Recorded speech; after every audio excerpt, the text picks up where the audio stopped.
High friends, welcome to my channel. ಇವತ್ತು ಒಂದು ಮೇಲುಕೋಟೆಯಲ್ಲಿ ಒಂದು ವಿಶೇಷವಾದ ಜಾಗವನ್ನು ಎಕ್ಸ್ಪ್ಲೋರ್ ಮಾಡೋಣ. ಅದುವೇ ವರ್ಧಮ್ಮನವರ ದೇವಸ್ಥಾನ ಅಂತ ಹೇಳ್ಬೋದು ಸ್ನೇಹಿತರೆ. ಆ ದೇವಸ್ಥಾನ ನಿಮ್ಗೆ ಎಕ್ಸ್ಪ್ಲೋರ್ ಮಾಡ್ತೀನಿ. ಹಾಗೆ ಬೇಬಿ ನಾಜಿಯಾರ್ ಹೋಗಿ ವರ್ಧಮ್ಮನವರು ಆಗಿರೋದು ಒಂದು ರೋಚಕ ಕತೆ ಇಲ್ಲಿ ನಮ್ಗೆ ನೋಡ್ಲಿಕ್ಕೆ ಸಿಗುತ್ತೆ. ಆ ಕಥೆಯನ್ನ ನೋಡೋಣ. ಇಲ್ಲಿ ನಾನು ಬಿಡಿಯಾಗಿ ನಿಮಗೋಸ್ಕರ ಎಕ್ಸ್ಪ್ಲೋರ್ ಮಾಡ್ತೀನಿ ಸ್ನೇಹಿತರೆ. ದಯವಿಟ್ಟು ವಿಡಿಯೋನ ಸ್ಕಿಪ್ ಮಾಡ್ಬಿಡಿ. ಬನ್ನಿ ಹೋಗೋಣ. ಇದು ಶ್ರೀ ಚೆಲುವ ನಾರಾಯಣ ಸ್ವಾಮಿಯವರ ಸಿರಿತಂದ ಮಹಾಲಕ್ಷ್ಮಿ ಶ್ರೀ ವರನಂದಮ್ಮನ ದೇವಸ್ಥಾನ. ಇಲ್ಲಿಂದ ಕೇವಲ 1.5 ಕಿಲೋಮೀಟರ್ ಒಳಗಡೆ ಹೋಗಬೇಕಾಗತ್ತೆ ಸ್ನೇಹಿತರೆ. ಹಾಗೆ ಇಲ್ಲಿ ವಿಶೇಷ ಏನನ್ನೋದು ನಾನು ನಿಮಗೆ ತೋರಿಸ್ತೀನಿ. ಅದುವೇ ನೋಡಿ ಸ್ನೇಹಿತರೆ, ಇಲ್ಲಿಯ ಪುರಾಣ ಇತಿಹಾಸ ಪ್ರಕಾರ ತಮಿಳುನಾಡು ರಾಜ ಕ್ರಿಮಿಕಾಂತ್ ವೈಷ್ಣವರನ್ನು ಎಲ್ಲೆಂದರಲ್ಲಿ ಹತ್ಯೆ ಮಾಡಲು ಆದೇಶ ನೀಡಲಾಗುತ್ತೆ. ಆಗ ಅಲ್ಲಿದ್ದ ರಾಮಾನುಚಾರ್ಯರು ಅವರೊಂದಿಗೆ ವೈಷ್ಣವರ ಮೇಲುಕೋಟೆಗೆ ಬಂದರೆಂಬುದು ಒಂದು ಇತಿಹಾಸ.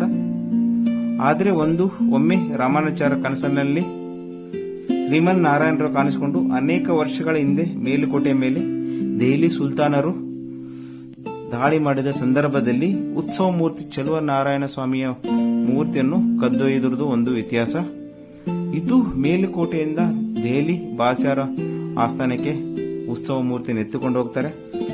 ಇದು ಈಗ ದೆಹಲಿ ಸುಲ್ತಾನ ಮಗಳ ಅಂತಃಪುರದಲ್ಲಿರುವುದು ಒಂದು ಗೊತ್ತಾಗತ್ತೆ. ಅದನ್ನು ತೆಗೆದುಕೊಂಡು ಬಂದು ಪೂಜಿಸಲು ಭಗವಂತನು ಆದೇಶ ನೀಡಿರುವುದು ಒಂದು ವಿಶೇಷವಾಗುತ್ತೆ. ಆಗ ಅದರಂತೆ ದೆಹಲಿಗೆ ರಾಮಾನುಚಾರ್ಯರು ಅಲ್ಲಿಗೆ ತಲುಪ್ತಾರೆ. ಅವರ ಜೊತೆ ಇರ್ತಕ್ಕಂಥ ಶಿಷ್ಯರ ಗ್ರೂಪ್ನೊಂದಿಗೆ ಒಂದು ಹೋಗಿ ಅಲ್ಲಿ ತಲುಪ್ತಾರೆ. ಆಗ ಅವ್ರನ್ನ ಕೇಳ್ತಾರೆ, ನನಗೆ ಅಂತ ವಿಗ್ರಹ ನಮ್ಮ ಬಳಿ ಇಲ್ಲ ಅನ್ನೋದು ಒಂದು ವಿಶೇಷ ಅಲ್ಲಿ. ಅದುವೇ ಚೆಲುವ ನಾರಾಯಣ ಸ್ವಾಮಿ ಧರ್ಮಪತ್ನಿ ವರನಂದಮ್ಮನ ದೇವಸ್ಥಾನ. ಇದು ಈ ಸ್ಟೋರಿನ ಇನ್ನೂ ಮುಂದುವರಿಸ್ತೀನಿ, ನೋಡೋಣ. ಇಲ್ಲಿ ವಿಶೇಷ ಏನನ್ನೋದು ತೋರಿಸ್ತೀನಿ ನೋಡಿ. ಇದುವೇ ವರನಂದಮ್ಮನ ದೇವಸ್ಥಾನಕ್ಕೆ ಹೋಗ್ಲಿಕ್ಕೆ ನಮಗೆ ಇರ್ತಕ್ಕಂಥ ಜಾಗ. ಆಗ ಮೆಟ್ಲು ಹತ್ತಿ ನಾವು ಇಲ್ಲಿ ಮೇಲೆ ಆ ಗೋಪುರ ಇದೆಲ್ಲ, ಆ ಗೋಪುರ ಹತ್ರವರೆಗೂ ಹೋಗಬೇಕಾಗತ್ತೆ ಸ್ನೇಹಿತರೆ. ಅಷ್ಟೇ ವಿಶೇಷವಾದಂತ ಒಂದು ಜಾಗ ಇದು. ಇಲ್ಲಿ ಯಾರು ಕೂಡ ನಮಗೆ ನೋಡ್ಲಿಕ್ಕೆ ಸಿಗಲ್ಲ ಸ್ನೇಹಿತರೆ. ಇದು ಮೇಲುಕೋಟೆಯ ಹಿಂಭಾಗದಲ್ಲಿ ಬರ್ತಕ್ಕಂಥ ಒಂದು ಅಮ್ಮನವರ ದೇವಸ್ಥಾನ. ಅದುವೇ ವರನಂದಮ್ಮನವರ ದೇವಸ್ಥಾನ. ಈಗಿನ ವರನಂದಮ್ಮನವರು ಚೆಲುವರಾಯ ಸ್ವಾಮಿಯವರ ಧರ್ಮ ಪತ್ನಿ ಆಗಿರೋದು ಒಂದು ವಿಶೇಷ. ಹೀಗೆ ಏನಪ್ಪ ನಂಟು ಅಂತೀರಾ ವರನಂದಮ್ಮನವರಿಗೆ ಮತ್ತು ಬಾಬಿ ನಾಂಜಿಯಾರು, ಹೀಗೆ ಲಕ್ಷ್ಮಿ ಅಮ್ಮನವರಿಗೆ ಏನು ಲಿಂಕ್ ಅನ್ನೋದು ನಾನು ಹೇಳ್ತೀನಿ ಸ್ನೇಹಿತರೆ. ಇದು ಲಕ್ಷ್ಮಿ ಅಮ್ಮನವರು ಬಂದ್ಬಿಟ್ಟು 3ನೇ ಪತ್ನಿಯಾಗಿ ಚೆಲುವರಾಯ ಸ್ವಾಮಿಯವರು ಕಾಲದಲ್ಲಿ ಇದ್ದಂತವರು. ಹಾಗೆ ಈ ಜನ್ಮದಲ್ಲಿ ಅವರು ಬೇಬಿ ನಾಜಿಯಾರಾಗಿ ದೆಹಲಿ ಬಾದ್ಶಾಹನ ಮಗಳಾಗಿ ಹುಟ್ಟುತ್ತಾಳೆ. ಹುಟ್ಟಿ ಆಗ ಈ ಉತ್ಸವನ ಮೂರ್ತಿನ ಅಲ್ಲಿ ಎತ್ತುಕೊಂಡ ಟೈಮಲ್ಲಿ ಅಲ್ಲಿ ಪೂಜೆ ಮಾಡ್ತಾ ಇರ್ತಾರೆ. ಪೂಜೆ ಮಾಡಬೇಕಾದ್ರೆ ಅಲ್ಲಿಗೆ ರಾಮಾನುಚಾರ್ಯರು ತಲುಪ್ತಾರೆ ಆ ವಿಗ್ರಹವನ್ನು ಕೇಳಲಿಕ್ಕೆ. ಆಗ ಅಂತ ವಿಗ್ರಹ ನಮ್ಮ ಹತ್ರ ಇಲ್ಲ ಅಂತ ಹೇಳ್ತಾರೆ ದೆಹಲಿ ಸುಲ್ತಾನರು. ಬೇಕಾದ್ರೆ ನಿನ್ನ ಭಗವಂತನನ್ನು ಒಮ್ಮೆ ಜೋರಾಗಿ ಕೂಗು, ಬಂದರೆ ಕರೆದುಕೊಂಡು ಹೋಗು ಎಂದು ಉಡಾಪೆಯಿಂದ ಉತ್ತರ ಮಾಡ್ತಾರೆ. ಆಗ ರಾಮಾನುಚಾರ್ಯರು ದಿವ್ಯ ದೃಷ್ಟಿಯಿಂದ ನೋಡಲಾಗಿ ಸುಲ್ತಾನ್ನ ಅವಿತ ಮಗಳು ತುಲಕ್ ನಾಚಿಯಾರ್ ಒಂದು ತೊಟ್ಟೆಯಲ್ಲಿ ಆ ವಿಗ್ರಹವನ್ನು ಬಚ್ಚಿಟ್ಟು ತನ್ನ ಮಗುವನ್ನು ನೋಡ್ಕೊಳ್ತಾ ಇರ್ತಾಳೆ ಸ್ನೇಹಿತರೆ. ಹಾಗೆ ಪ್ರಾಣಕ್ಕಿಂತ ಹೆಚ್ಚಾಗಿ ಈ ವಿಗ್ರಹವನ್ನು ಬಹಳ ಭಕ್ತಿಯಿಂದ ಪ್ರೀತಿಸುತ್ತಾಳೆ ಮತ್ತೆ ಪೂಜೆ ಮಾಡ್ತಾ ಇರ್ತಾಳೆ ಸ್ನೇಹಿತರೆ. ಆಗ ಅದರ ವಿಚಾರ ದೆಹಲಿ ಸುಲ್ತಾನ್ಗೆ ತಿಳಿದಿರುವುದಿಲ್ಲ.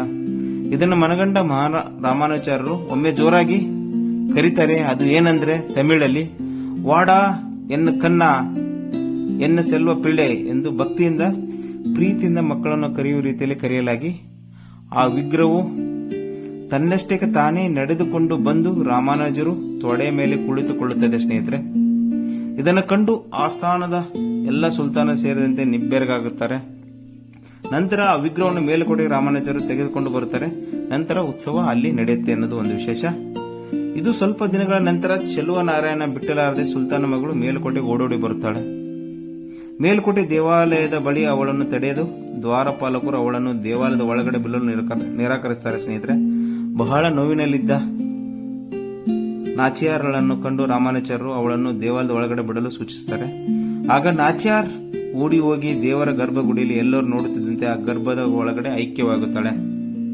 ಇದನ್ನು ನೋಡಿದ ಸಾವಿರಾರು ಜನರು ನಾಚ್ಯಾರ್ ಭಕ್ತಿಯನ್ನು ಕೊಂಡಾಡುತ್ತಾರೆ. ಈ ಕಾರಣಕ್ಕಾಗಿ ಅಂದಿನಿಂದ ಇಂದಿಗೂ ನಾಚ್ಯಾರ್ ವಿಗ್ರಹವನ್ನು ಮಾಡಿಸಿ ದೇವರ ಪಾದದ ಕೆಳಗೆ ಇಟ್ಟು ದೇವರಿಗೆ ಸಲ್ಲುವ ಎಲ್ಲಾ ಪೂಜೆಯನ್ನು ನಾಚ್ಯಾರ್ಗೂ ಸಲ್ಲುವ ರೀತಿಯಲ್ಲಿ ಪೂಜೆ ಕಾರ್ಯಗಳನ್ನು ನಡೆಯುತ್ತದೆ. ಇದು ಒಂದು ವಿಶೇಷ ಒಂದು ನೀವು ನೋಡಿದ್ದು. ಇಲ್ಲಿ ನೋಡಿ ಸ್ನೇಹಿತರೆ, ಇದು ನಾಚ್ಯಾರ್ ದೆಹಲಿಯಿಂದ ಬಂದು ಇಲ್ಲಿ ವಾಸವಾಗಿದ್ದಾಗ ಚೆಲುವರಾಯ ಸ್ವಾಮಿ ರಾಮಾನುಚಾರ ಕನಸಿನಲ್ಲಿ ಹೋಗಿ ಹೇಳುತ್ತಾರೆ, ಇವರು ಬೇಬಿ ನಾಚ್ಯಾರ್ ಬಂದ್ಬಿಟ್ಟು ಹಿಂದಿನ ಜನ್ಮದಲ್ಲಿ ಶ್ರೀ ಲಕ್ಷ್ಮೀ ಅಮ್ಮನವರಾಗಿದ್ರು. ಇವರು ಅಮ್ಮನವರು ನನ್ನ 3ನೇ ಧರ್ಮಪತ್ನಿ. ಇವರು ಕೂಡ ನನಗೆ ಸಲ್ಲುವ ಪೂಜೆ ಇಲ್ಲಿ ಕೂಡ ಸಲ್ಲಬೇಕು, ಆ ಮರ್ಯಾದೆ ಸಿಗಬೇಕು ಅಂದಾಗ ಅವಾಗ ಅವ್ರನ್ನ ಏನ್ ಮಾಡ್ತಾರೆ, ಇಲ್ಲಿ ಲಕ್ಷ್ಮೀ ಅಮ್ಮನವರಾಗಿ ಈ ದೇವಸ್ಥಾನದಲ್ಲಿ ಅವ್ರನ್ನ ಪ್ರತಿಷ್ಠಾಪನೆ ಮಾಡ್ತಾರೆ. ಹಾಗೆ ಅವ್ರು ಇರ್ಲಿಕ್ಕೆ ಅಲ್ಲಿ ಜಾಗ ಕೊಡ್ತಾರೆ.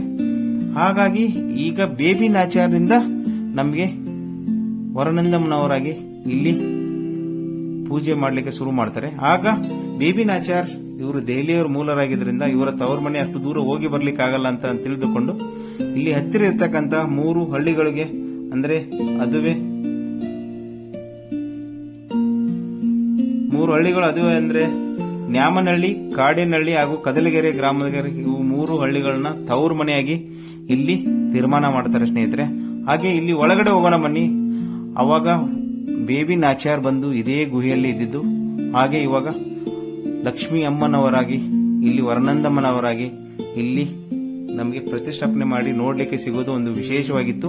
ನೋಡಿ, ಇದು ಎಷ್ಟು ಅಂದವಾದಂತ ಒಂದು ಗುಹೆ ಒಳಗಡೆ ಒಂದು ದೇವಸ್ಥಾನ ಅಂತ ಹೇಳಬಹುದು. ಇದು ಮೇಲುಕೋಟೆ ವರನಂದನಮ್ಮರ ಸನ್ನಿಧಿ. ಬೇಬಿ ನಾಚ್ಯಾರಿಂದ ವರನಂದಮ್ಮನವರು ಆಗಿರುವುದು ಒಂದು ವಿಶೇಷ ರೋಚಕತೆ ನೀವು ತಿಳಿದುಕೊಂಡ್ರೆ ಅನ್ಕೊಂಡಿದ್ದೀನಿ. ಇದಾದ ಕೂಡಲೇ ವರ್ಷಕ್ಕೊಂದ ಬಾರಿ ನವೆಂಬರ್ ಡಿಸೆಂಬರ್ ತಿಂಗಳಲ್ಲಿ ಇಲ್ಲಿ ಜಾತ್ರೆ ಕೂಡ ನಡೆಯುತ್ತೆ ಅದ್ದೂರಿಯಾಗಿ. 3 ಗ್ರಾಮಸ್ಥರ ಜನರು ಇಲ್ಲಿಗೆ ಬಂದು ಪ್ರತಿ ವರ್ಷದಂತೆ ಈ ವರ್ಷ ಕೂಡ ಮುಸ್ಲಿಂ ವೇಷಧಾರಿಯಾಗಿ ಒಂದು ವಿಶೇಷವಾಗಿ ಒಂದು ಇದು ಮಾಡುತ್ತಾರೆ ಅನ್ನೋದು ಒಂದು ವಿಶೇಷ. ಹಾಗೆ ಕದಲಗೆರೆ, ಕಾಡೇನಹಳ್ಳಿ, ನ್ಯಾಮನಹಳ್ಳಿ ಸೇರಿದಂತೆ ನೂರಾರು ಭಕ್ತರು ಬಂದು ಇಲ್ಲಿ ಈ ಜಾತ್ರೆಯಲ್ಲಿ ಭಕ್ತರ ಸಮೂಹ ರೂಪದಲ್ಲಿ ಬಂದು ಭಾಗಿಯಾಗಿ ದೇವಿ ದರ್ಶನ ಪಡೆಯೋದು ಒಂದು ವಿಶೇಷ. ಇದು ಇಲ್ಲಿಯ ಜಾತ್ರೆ ಆಗತ್ತೆ ಅದ್ದೂರಿಯಾಗಿ. ಹಾಗೆ ಇಲ್ಲಿಯ 3 ಗ್ರಾಮಸ್ಥರು ಬಂದು ಒಂದು ವಿಶೇಷವಾಗಿ ಇಲ್ಲಿ ಒಂದು ಅದ್ದೂರಿ ಜಾತ್ರೆಯನ್ನು ಮಾಡುತ್ತಾರೆ. ಹಾಗೆ ಇದು ಮೇಲುಕೋಟೆ ಬೆಟ್ಟದ ಎಡಭಾಗದಲ್ಲಿ ಅಂದ್ರೆ ಹಿಂಭಾಗದಲ್ಲಿ ಬರ್ತಕ್ಕಂಥ ಒಂದು ವಿಶೇಷವಾದ ಒಂದು ಎಕ್ಸ್ಪ್ಲೋರಿಂಗ್ ಜಾಗ ಇವತ್ತಿಂದಾಗಿತ್ತು. ಈ ತರ ಜಾಗವನ್ನು ನೀವು ಕೂಡ ಎಕ್ಸ್ಪ್ಲೋರ್ ಮಾಡಿದ್ರೆ ಅನ್ಕೊಂಡಿದ್ದೀನಿ ಸ್ನೇಹಿತರೆ. ಹಾಗೆ ಇದು ನೋಡಿದ್ರಲ್ಲ, ಮುಸ್ಲಿಂ ಕುಟುಂಬದಲ್ಲಿ ಹುಟ್ಟಿ ವರ್ಣಂದನ ಆದ ಪ್ರತೀತಿಯನ್ನು ನಿಮ್ಗೆ ನಾನು ಎಕ್ಸ್ಪ್ಲೋರ್ ಮಾಡಿದ್ದೇನೆ. ಹೌದು, ಬೇಬಿ ಎಂಬ ಮುಸ್ಲಿಂ ಬಾಸನ ಮಗಳು ಮೇಲ್ಕೋಟೆ ಚೆಲುವರಾಯ ಸ್ವಾಮಿಯ ಭಕ್ತಿ ಹೊಂದಿ ಸ್ವಾಮಿಯ ಪಾದ ಲೈಕಳಾಗಿ ಬೇಬಿ ನಾಚ್ಯಾರಿಂದ ವರನಂದಮ್ಮನ ಆದಳೆಂಬ ಒಂದು ಪ್ರತೀತಿ ಈ ದೇವರಿಗೆ ಎಲ್ಲರೂ ನಿಮಗೆ ಗೊತ್ತಿದೆ, ದೇವರಿಗಿದೆ. ಪುರಾಣದಿಂದಲೂ ಹಿಂದೂಗಳೇ ಈ ದೇವಿಯ ಹಬ್ಬವನ್ನು ಆಚರಿಸುತ್ತಾ ಬಂದಿರುವುದು ಒಂದು ವಿಶೇಷ. ಇದು ಪ್ರಕೃತಿ ಮಡಿಲಲ್ಲಿ ಹೆಬ್ಬಂಡಿಯೊಂದರ ಮೇಲೆ ನೆಲೆಸಿರುವ ವರನಂದಮ್ಮನಿಗೆ ಪ್ರತಿ ವರ್ಷ ಹಬ್ಬವನ್ನು ಮಾಡಲಾಗುತ್ತೆ. ಪ್ರತಿ ವರ್ಷ ಗುಡಿಗೆ ತಂಡೋಪತಂಡವಾಗಿ ಆಗಮಿಸುವ ಭಕ್ತರು ಮೆಟ್ಟಲೆತ್ತಿ ಹೆಬ್ಬಂಡೆಗಳ ನಡುವೆ ಪ್ರತಿಷ್ಠಾಪಳಾದ ವರನಂದಮ್ಮನನ್ನು ದರ್ಶನ ಪಡೆದು ಪುನೀತರಾಗುವುದು ಒಂದು ವಿಶೇಷ. ಇದು ಇವತ್ತಿಂದ ಒಂದು ವಿಶೇಷವಾಗಿತ್ತು. ಹೀಗೆ ಮಹಾಗೋಪುರ ಈ ಕಲ್ಲು ಮೇಲೆ ನೋಡ್ಲಿಕ್ಕೆ ಸಿಗುತ್ತೆ. ನೋಡಿದ್ರಲ್ಲ, ಇವತ್ತಿನೊಂದು ವೆರಿ ಇಂಟ್ರೆಸ್ಟಿಂಗ್, ಎಲ್ಲರೂ ನೋಡ್ಲೇಬೇಕಾದಂತ ಒಂದು ಇದು ಜಾಗ. ಅದುವೇ ಶ್ರೀ ವರನಂದಮ್ಮನವರ ಸನ್ನಿಧಿ. ಅದು ಮೇಲುಕೋಟೆ ಅಂತ ಹೇಳ್ಬೋದು ಸ್ನೇಹಿತರೆ. ಇದು ಮೇಲುಕೋಟೆ ಯೋಗ ನರಸಿಂಹಸ್ವಾಮಿ ದೇವಸ್ಥಾನ. ಅಲ್ಲಿಂದ ನಮಗೆ ನೋಡ್ಲಿಕ್ಕೆ ಸಿಗ್ತಕ್ಕಂಥ ಒಂದು ವಿಶೇಷವಾದ ಎಕ್ಸ್ಪ್ಲೋರಿಂಗ್ ಜಾಗ. ಇದೇ ತರ ಒಳ್ಳೆ ವಿಡಿಯೋಗಳನ್ನ ಮುಂದೆ ಮೇಲುಕೋಟೆನ ಎಕ್ಸ್ಪ್ಲೋರ್ ಮಾಡ್ತೀನಿ. ಮೇಲುಕೋಟೆ ಡೈರೀಸ್, ಮೇಲುಕೋಟೆ ಸ್ಟೋರೀಸ್ ಅಂತ ಹೇಳ್ತೀನಿ ನನ್ನ ಸ್ನೇಹಿತರೆ. ಹಾಗೆ ಇಲ್ಲಿಯ ವಿಶೇಷ ಏನನ್ನೋದು ನಾನು ನಿಮಗೆ ಎಕ್ಸ್ಪ್ಲೋರ್ ಮಾಡಿದ್ದೀನಿ ಅಂದ್ಕೊಂಡಿದ್ದೀನಿ. ನೀವು ಕೂಡ ಇಲ್ಲಿಯ ಸ್ಟೋರಿ ಬಗ್ಗೆ ತಿಳಿದುಕೊಂಡಿದ್ದೀರಾ ಅಂದ್ಕೊಂಡಿದ್ದೀನಿ. ನೋಡಿ, ಇಲ್ಲಿ ಎಕ್ಸ್ಪ್ಲೋರಿಂಗ್ ಜಾಗ, ಆ ಬೆಟ್ಟದ ಕೆಳಗಡೆ ಮೆಟ್ಟಿಲುಗಳು, ಅಷ್ಟೇ ಸೈಲೆಂಟ್ ಆಗಿರ್ತಕ್ಕಂಥ ಒಂದು ಜಾಗ. ಈ ಜಾಗವನ್ನು ನೋಡ್ತಾ ಇದ್ರೆ ಸ್ನೇಹಿತರೆ ಎಷ್ಟು ಬ್ಯೂಟಿಫುಲ್ ಆಗಿದೆ ಅಂತ ಹೇಳ್ಬೋದು. ಇದನ್ನು ಇಲ್ಲಿಯ ಗ್ರಾಮಸ್ಥರು ತಿರ್ಗಾ ಎಲ್ಲ ರೆಡಿ ಮಾಡಿ ಪ್ರತಿಷ್ಠಾಪನೆ ಮಾಡೋದು ಒಂದು ವಿಶೇಷ. ಹೀಗೆ ನೀವು ಕೂಡ ಮೇಲ್ಕೋಟೆ ಹೋದ್ರೆ ದಯವಿಟ್ಟು ಈ ಜಾಗವನ್ನು ಮಿಸ್ ಮಾಡ್ಕೋಬೇಡಿ ಅಂತ ಹೇಳ್ತೀನಿ ಸ್ನೇಹಿತರೆ. ಅಷ್ಟೇ ಬ್ಯೂಟಿಫುಲ್ ಆದಂತಹ ಒಂದು ಜಾಗ. ನೀವು ನಿಮ್ಮ ಫ್ರೆಂಡ್ಸ್ ಮತ್ತು ಸ್ನೇಹಿತರ ಜೊತೆ ಹಾಗೆ ನಿಮ್ಮ ಫ್ಯಾಮಿಲಿ ಜೊತೆ ಈ ಜಾಗವನ್ನು ಎಕ್ಸ್ಪ್ಲೋರ್ ಮಾಡಿ. ಅಷ್ಟೇ ತುಂಬಾ ಚೆನ್ನಾಗಿ ಇರ್ತಕ್ಕಂಥ ಒಂದು ಜಾಗ. ನೀವು ಕೂಡ ಇವತ್ತಿನ ನೋಡಿದ್ರೆ ಅಂದ್ಕೊಂಡಿದ್ದೇನೆ. ಹಾಗೆ ಇಲ್ಲಿಯ ವರ್ಣಂದಮ್ಮರ ಸ್ಟೋರಿ ನಮಗೂ ಕೂಡ ಹಾಗೆ ಇಲ್ಲಿ ಎಕ್ಸ್ಪ್ಲೋರ್ ಮಾಡ್ಲಿಕ್ಕೆ ಬಂದಾಗ ನನಗೆ ಯಾರು ಕೂಡ ಸಜೆಸ್ಟ್ ಮಾಡಿಲ್ಲ. ನಾನಾಗೆ ರಿಸರ್ಚ್ ಮಾಡ್ಕೊಂಡು ಬಂದು ಈ ಜಾಗವನ್ನು ನಿಮ್ಮೆಲ್ಲರಿಗೋಸ್ಕರ ಎಕ್ಸ್ಪ್ಲೋರ್ ಮಾಡಿದ್ದು ಒಂದು ವಿಶೇಷವಾಗಿತ್ತು. ಹಾಗೆ ಈ ತರ ವಿಡಿಯೋಗಳನ್ನ ನಿಮ್ಗೆ ಇಷ್ಟ ಆಗಿದ್ದಲ್ಲಿ ದಯವಿಟ್ಟು ಒಂದು ಬಾರಿ ನನ್ನ ಚಾನಲ್ನ ಸಬ್ಸ್ಕ್ರೈಬ್ ಮಾಡಿ, ನಿಮ್ಮ ಫ್ರೆಂಡ್ಸ್ಗೆ ಮ್ಯಾಕ್ಸಿಮಮ್ ಶೇರ್ ಮಾಡಿ ಅಂತ ನಾನು ಹೇಳ್ತೀನಿ ಸ್ನೇಹಿತರೆ. ಇದು ನೋಡಿ ಎಷ್ಟು ಬ್ಯೂಟಿಫುಲ್ ಆದಂತ ಗ್ರೀನರಿ ಮಧ್ಯೆ ನಮಗೆ ನೋಡ್ಲಿಕ್ಕೆ ಸಿಕ್ಕಿರೋದು ಒಂದು ವಿಶೇಷವಾಗಿತ್ತು. ಇದು ಬೆಟ್ಟದ ಹಾಗೂ ದೊಡ್ಡ ದೊಡ್ಡ ಬಂಡೆಗಳ ಮಧ್ಯದಲ್ಲಿ ಅಮ್ಮನವರು ಇರೋದು ಒಂದು ವಿಶೇಷ. ಅದುವೇ ಚೆಲುವರಾಯ ಸ್ವಾಮಿಯವರ ಸಿರಿತಂದ ಮಹಾಲಕ್ಷ್ಮಿ ಶ್ರೀ ವರ್ಣಂದನಮ್ಮ ದೇವಸ್ಥಾನ. ಇದು ಇವತ್ತಿನ ವಿಶೇಷ ಆಗಿತ್ತು. ಇವತ್ತಿನ ಸ್ಟೋರಿ ಹೆಂಗಿತ್ತು, ಮೋರಲ್ ಸ್ಟೋರಿ ನಿಮ್ಗೆ ಇಷ್ಟ ಆಯ್ತು ಅನ್ಕೊಂಡಿದ್ದೀನಿ. ಈ ಸ್ಟೋರಿಯನ್ನ ಇವತ್ತು ಕೂಡ ನೀವು ನೋಡ್ಬೇಕಂತಂದ್ರೆ ಅಲ್ಲಿ ಮೇಲುಕೋಟೆ ಅಲ್ಲಿ ಹೋಗಿ ನೀವು ನೋಡಬಹುದು. ಇವತ್ತು ಕೂಡ ನೀವು ನೋಡ್ಲಿಕ್ಕೆ ಅಲ್ಲಿ ಸಿಗತ್ತೆ. ದಯವಿಟ್ಟು ಈ ತರ ವಿಡಿಯೋಗಳು ನಿಮ್ಗೆ ಇಷ್ಟ ಆಗಿದ್ದಲ್ಲಿ ನನ್ನ ಚಾನಲ್ ಸಬ್ಸ್ಕ್ರೈಬ್ ಆಗಿ ಮತ್ತು ನಿಮ್ಮ ಫ್ರೆಂಡ್ಸ್ಗೆ ಮ್ಯಾಕ್ಸಿಮಮ್ ಶೇರ್ ಮಾಡಿ ಅಂತ ಹೇಳ್ತೀನಿ. ಧನ್ಯವಾದಗಳು.